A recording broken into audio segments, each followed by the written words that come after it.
My name is Arun Jagtiani, and I'm a proud St. Maarten. In a few short weeks, our country is going to be heading to the polls to elect 15 new members to Parliament. There's 126 candidates from 9 different political parties that are contesting this election, and I think the entire voting population could benefit from knowing a little bit more about who these candidates are.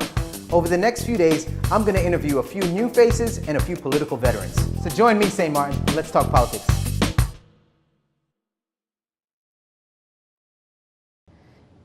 How important do you think education is in terms of having our population understand our tourism economy? Oh. And do you think we're doing a good job of that right now? No, there's a lot of space for improvement. We have a lot of challenges. Education is so important. Education is power. We all know it. Sure. It's not something new. But what we need to do is reevaluate our education policy. First of all, education, tourism should be in education. So of course. What I do champion and with the party is that tourism should be compulsory in primary and secondary education. So you're referring to introducing a tourism class into the curriculum from Absolutely. a primary level? Absolutely. Hello tourism programs. All other countries have it, and a lot of countries in the Caribbean have it as well. It starts there. It starts with pride and culture, and teach our children what it means to be Sure. part of St. Maarten. Sure. Because our St. Maarten culture is a multinational culture. Absolutely. That's actually one of the beauties of this island. That is is the diversity. absolutely the beauty. So it needs to start from there, from the foundation and up. So then we go, let's evaluate the second, which is after secondary education. We need to have our own hotel school. Look Thank at you. Aruba. Yes, Okay, thank I'm you. glad. Okay. I'm hearing I've been what waiting you're for someone to thinking. say that. Great. Okay. So we need our hotel school.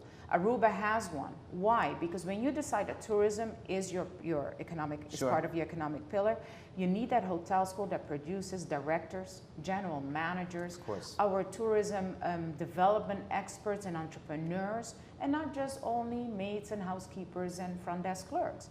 They maybe want to promote further too and go back to school. And that Sure. is so important that you have that hotel school so we can have our own management as well, at the higher level.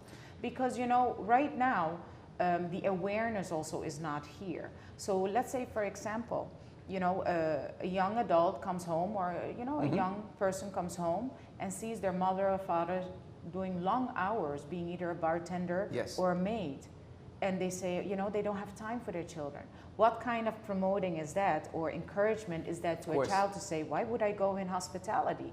Whereas if I would have somebody graduating and all of a sudden they are, let's say, a manager at a hotel and they come home and say, you know what, I had a good day today because so-and-so, my occupancy was up, or, oh, let's go this weekend somewhere and do something together because they have time to do so. Sure. And that is that's reality, and we need to do that.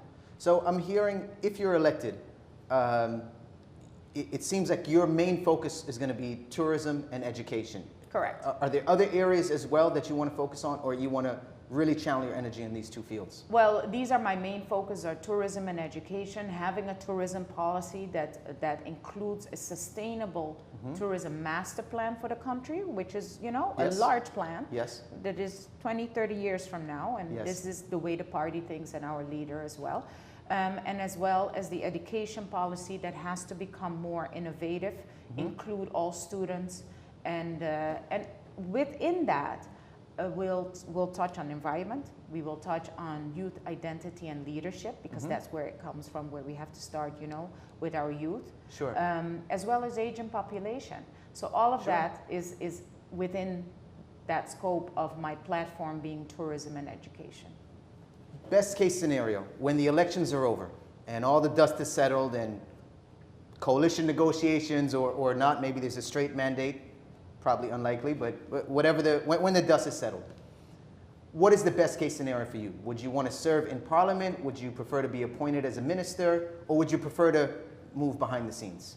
No, this is a parliamentarian election.